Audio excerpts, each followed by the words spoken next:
Hello friends, welcome to all. आज हम देखेंगे types of assessment. Okay, so previous lecture में हमने देखा था teachers role in assessment as learning. So आज से हम स्टार्ट करेंगे थर्ड चैप्टर।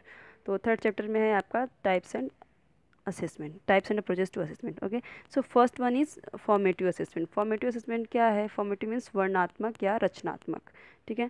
और असेसमेंट का मतलब हमें पता ही है, आकलन। Formative assessment is integral part of teaching and learning. So formative assessment क्या होता है कि एक इम्पॉर्टेंट पार्ट होता है, एक अभिन्न अंग होता है टीचिंग एंड लर्निंग दोनों का ही।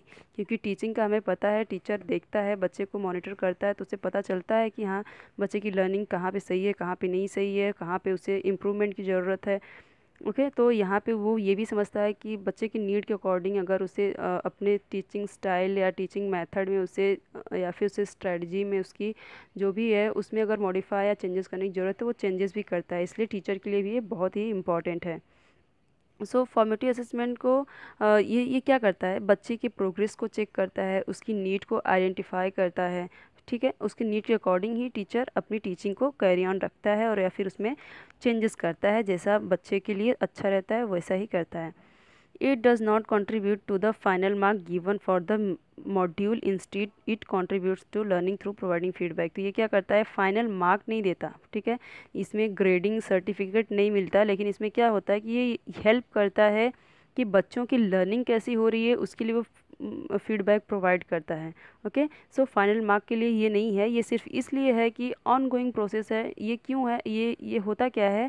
असेसमेंट फॉर लर्निंग, लर्निंग के लिए आकलन होता है। यहाँ पे ऑन गोइंग प्रोसेस चलता रहता है। टीचर कुछ ना कुछ बच्चे से क्विज के थ्रू या फिर क्वेश्चनिंग के थ्रू या फिर किसी एक्टिविटीज़ टू रिलेटेड टॉपिक, जो टीचर ने टॉपिक पढ़ाया है उससे रिलेटेड कोई एक्टिविटीज़ ले ली, तो वहाँ से उनको पता चलता है कि बच्चे का फीडबैक में क्या है, उनका मतलब पता चलता है कि उनकी प्रोग्रेसिंग कितनी है।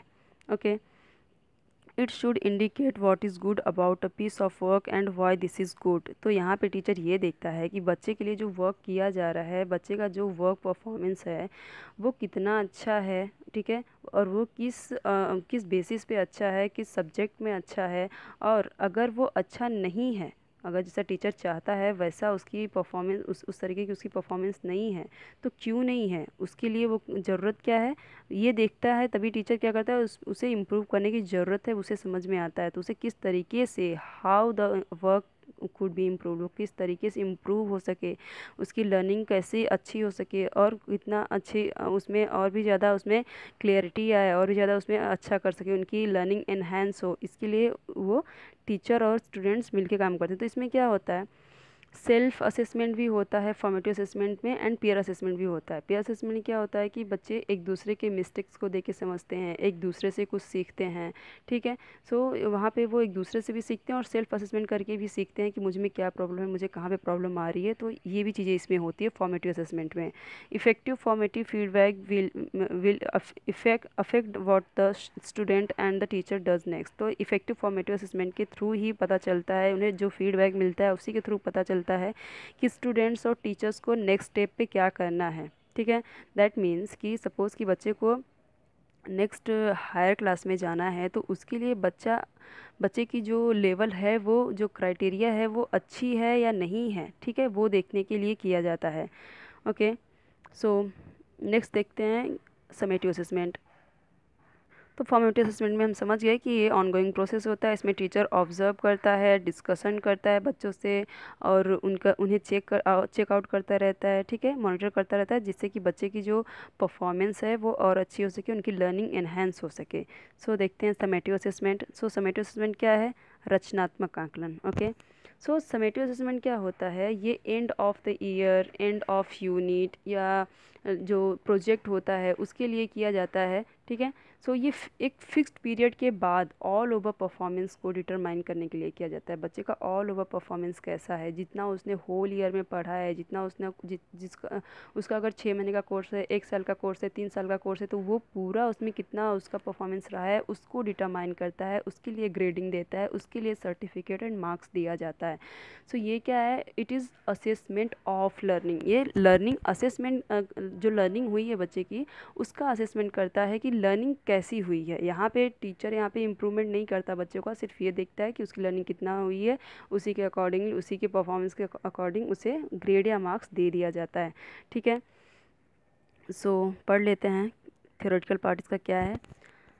Summative assessment demonstrate the extents of a learner success in meeting the assessment criteria. तो यहाँ पे क्या होता है कि जो समेटिव असेसमेंट होता है ये डिमॉन्स्ट्रेट करता है बच्चे की लर्निंग के, जो लर्नर है उसका सक्सेस कितनी है, उसे उसे कितना, जो भी उसका असेसमेंट क्राइटेरिया है, जो जितना उसे होना चाहिए, जिस लेवल पे उसे पढ़ना होना चाहिए, उस लेवल तक उसे आ रहा है कि नहीं आ रहा है, उसकी लर्निंग उतनी हुई है कि नहीं हुई है, वो देखने के लिए होता है। ऑल ओवर परफॉर्मेंस यहाँ पे देखा जाता है, उसका जो लर्निंग आउटकम्स है, जो 1 साल तक वो पढ़ा है, जितना उसका ड्यूरिंग टाइम पीरियड था पढ़ाई का, उसमें उतना उसका आउटकम्स क्या है, उसका रिजल्ट क्या है, उसका जो प्रोग्राम है, मॉड्यूल ऑफ प्रोग्राम, जो भी उसका प्रोग्राम था, जो भी उसका कोर्स था, उसमें उसने कितना अच्छा किया है। सो ये सारी चीज़ें मिला के, और जो उसका टेस्ट होता है समेटिव असेसमेंट, ये सब को परफॉर्मेंस को देखते हुए इसमें क्या होता है, उसे मार्क्स दिया जाता है। ठीक है, और फिर इन सभी चीज़ों का जो परफॉर्मेंस होता है वही देखा जाता है, और इससे उसको क्या कंट्रीब्यूशन रहा है और उसे फाइनल मार्क्स दिया जाता है यहाँ पे। ठीक है, सो मतलब कि ये माप है, यहाँ पे मेज़र किया जाता है कि बच्चे की लर्निंग कितनी हुई है, उसी के अकॉर्डिंग उसे फाइनल मार्क्स दे दिया जाता है, जैसे कि मैंने बताया आपको।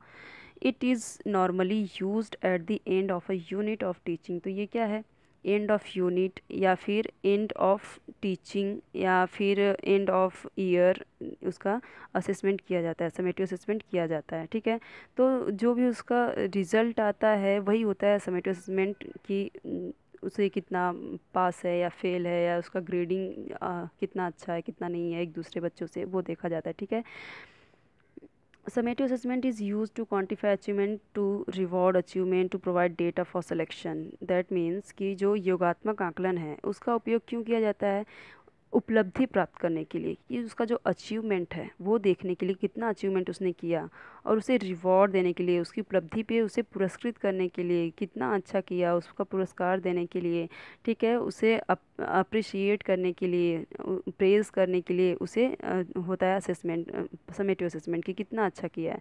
ग्रेड और फाइनल मार्क्स के लिए ही किया जाता है ये।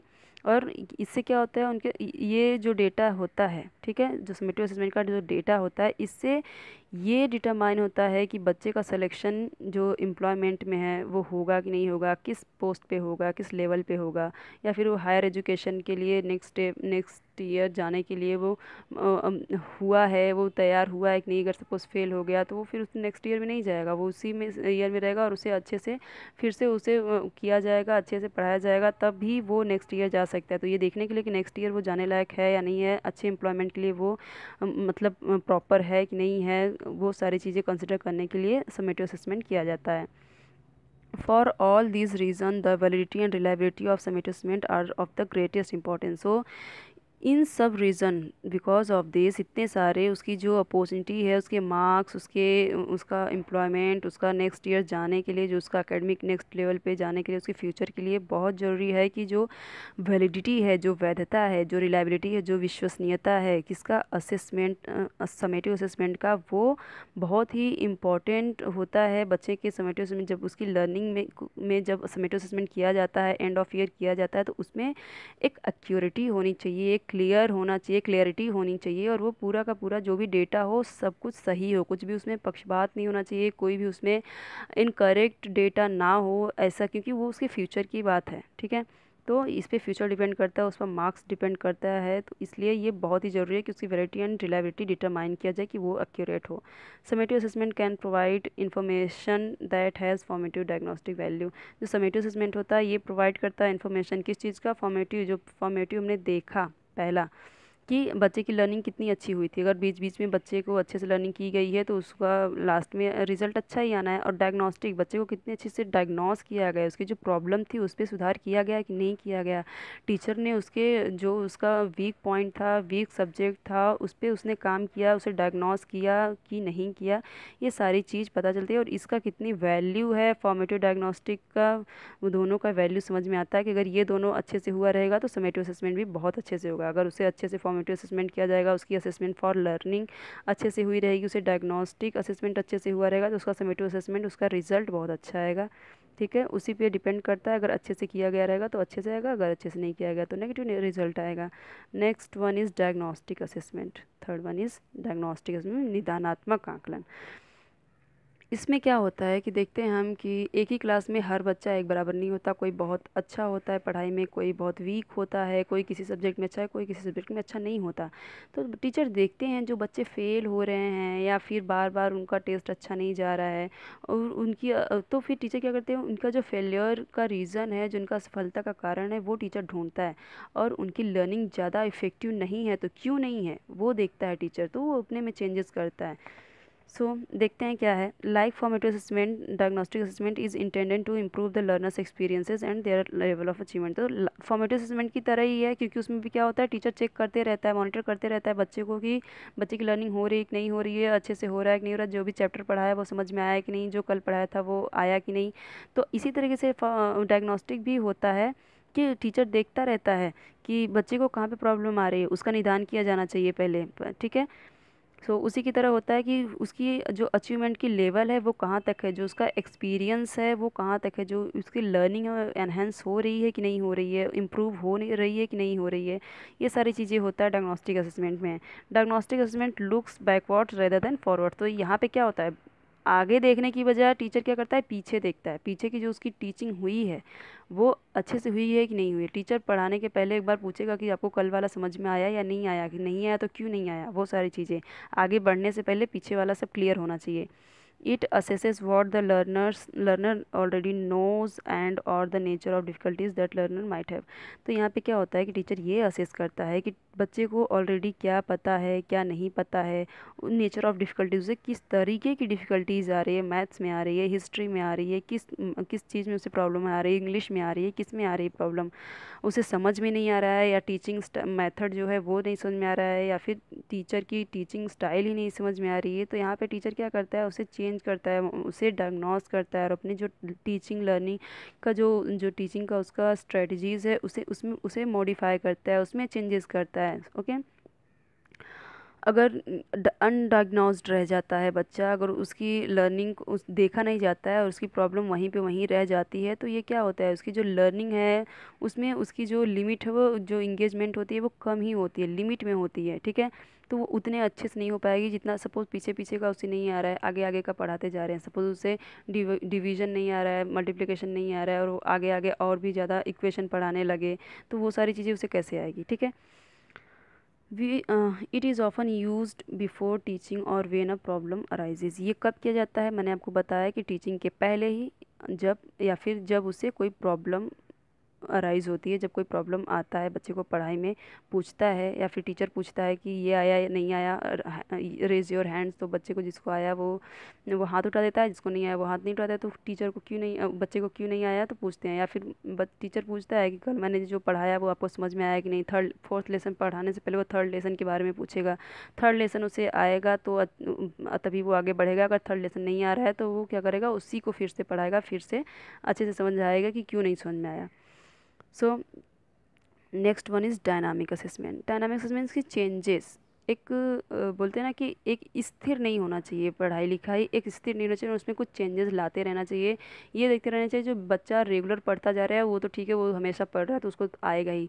कभी कभी टीचर क्या करता है कि कुछ ऐसी चीज़ें बच्चों के सामने लाता है जो अनफेमिलियर होती है, जिससे बच्चे अवेयर नहीं होते, उसके बारे में जानते नहीं होते। बट अगर थोड़ा सा टीचर पढ़ाता है तो देखता है कि बच्चे कौन से बच्चे को समझ में आ रहा है, कौन से बच्चे को नहीं समझ में आ रहा है, कितना समझ पा रहे हैं, उन्हें इंटरेस्ट आ रहा है कि नहीं आ रहा है, वो सारी चीज़ें होता है डायनामिक असेसमेंट। तो पढ़ लेते हैं। Dynamic assessment measures what the student achieve when given some teaching in unfamiliar topic. अगर कुछ अनफेमिलियर टॉपिक पे टीचिंग करता है टीचर, कुछ पढ़ाता है, तो टीचर देखता है कि बच्चे का जो यहाँ पे वो उसने क्या अचीव किया, जो मैंने पढ़ाया उसमें क्या अचीव किया, तो वो उसे मेजर करने के लिए ही डायनामिक असेसमेंट किया जाता है।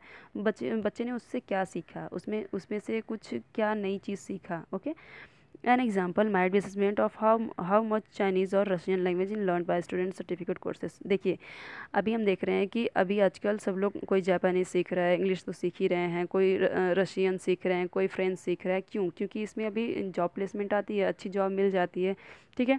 इसके लिए देखते हैं कि अगर बच्चे को ये पढ़ाया जा रहा है, सर्टिफिकेट कोर्स के लिए ये कर रहा है, कोर्स है, तो कोर्स में वो बच्चा जब नई चीज़ें सीख रहा है तो इसमें उसने उसकी जो प्रायर नॉलेज है वो उसके पास नहीं है, फिर भी उसने उसमें कितना सीखा और क्या सीखा। ठीक है, तो कैसे सीखता है वो, कितना सीखता है, किस तरीके से सीखता है, क्या समझ में आता है। अगर उसे प्रायर नॉलेज उसके बारे में कुछ भी नहीं है, सपोज़ क्रिकेट ले लिया जाए या कोई ऐसी नया खेल लीजिए, चेस अगर बच्चे को खिलाया जाए या फिर हॉकी खिला रहे हैं और बच्चा पहले उसे कभी खेला नहीं है बट आज खेल रहा है, तो फिर टीचर देखते हैं इसमें किसका इंटरेस्ट आया, कौन से बच्चे ने अच्छा किया, एक बार समझाने पे किसको समझ में आ गया, कौन जल्दी कैचअप कर पाया। या फिर आर्ट्स या ड्राइंग का कुछ रख दिया कंपटीशन, तो उसमें टीचर देखता है कि कौन से बच्चे की क्रिएटिविटी कितनी है, कितना इंटरेस्ट है, कितना उसमें है। तो वो सारी चीज़ें देखते हैं, कौन ज़्यादा क्रिटिकल थिंकिंग वाला बच्चा है, वो सारी चीज़ें टीचर इससे देखते हैं कि कौन से बच्चे का फ्यूचर किस में अच्छा हो सकता है, कौन किस फील्ड में अच्छा कर सकता है। क्योंकि हर कोई एक जैसा नहीं सोचता, हर कोई की जो नॉलेज है एक जैसी नहीं होती है, हर कोई की जो थिंकिंग है वो एक जैसी नहीं होती है। तो यहाँ से क्या होता है कि टीचर को लगता है कि हाँ, कौन से बच्चे को कौन किस में कितना नॉलेज है और कौन सा बच्चा कितना ज़्यादा टैलेंटेड है कि उसे कोई भी चीज़ सिखाओ वो फटाक से कैचअप कर लेता है। Okay, it can be useful to assess potential for specific learning in the absence of relevant prior knowledge। तो इसमें क्या होता है कि टीचर ये देखता है, ये डायनामिक असेसमेंट इसमें ये यूज़फुल काम करता है, ये अच्छा काम करता है कि इससे पता चलता है कि बच्चे का जो पोटेंशियल है, जो उसकी क्षमता है, वो किसी स्पेसिफिक लर्निंग के लिए कितनी मतलब उसका ब्रेन कितना अच्छा है, वो कितना इंटेलिजेंट है कि जो उसे पहले उसने पढ़ा नहीं है फिर भी वो उसे एक बार बताया गया या कराया गया तो वो बहुत अच्छे से उसे ऑब्जर्व कर लिया, उसे बहुत अच्छे से कैप्चर कर लिया। अगर उसे कोई प्रायर नॉलेज नहीं है, उससे रिलेटेड कुछ भी नॉलेज नहीं था उसे, फिर भी उसने इतना अच्छा कैसे कर लिया। तो ये चीज़ जानने के लिए क्या किया जाता है, हमारा डायनामिक असेसमेंट। ओके, और to assess general learning potential for students who have a particularly disadvantage background. Suppose कि बच्चा कभी ये सीखा नहीं है, पर्टिकुलर कोई डिसएडवांटेज बैकग्राउंड ऐसा है जो बच्चा कभी किया नहीं है वो काम, तो उसमें वो उसकी क्षमता देखी जाती है कि जनरल लर्निंग वो कितना सीख सकता है। जब वो नई चीज़ कभी सीखा नहीं था बट आज सीखा जा रहा है तो कितना सीख रहा है। It is often use in advance of the main body of teaching. तो ये टीचिंग का एक मेन बॉडी है, मेन पार्ट है कि बच्चे को नई नई चीज़ों से रूबरू करवाए, उन्हें बताए कि हाँ ये चीज़ें अगर आपको पता है बट ये चीज़ें नहीं पता है तो कितना उसमें कर सकता है, कोई अच्छा कितना कर सकता है, कोई कितना किस लेवल पे कर सकता है, उस लिए करवाया जाता है। ठीक है, नेक्स्ट पॉइंट है क्राइटेरियन डिफरेंस असेसमेंट। ये हम करेंगे, अभी बहुत सारे पॉइंट है तो हम नेक्स्ट वीडियो में करेंगे। ओके, सो आज के लिए इतना ही। Thank you so much.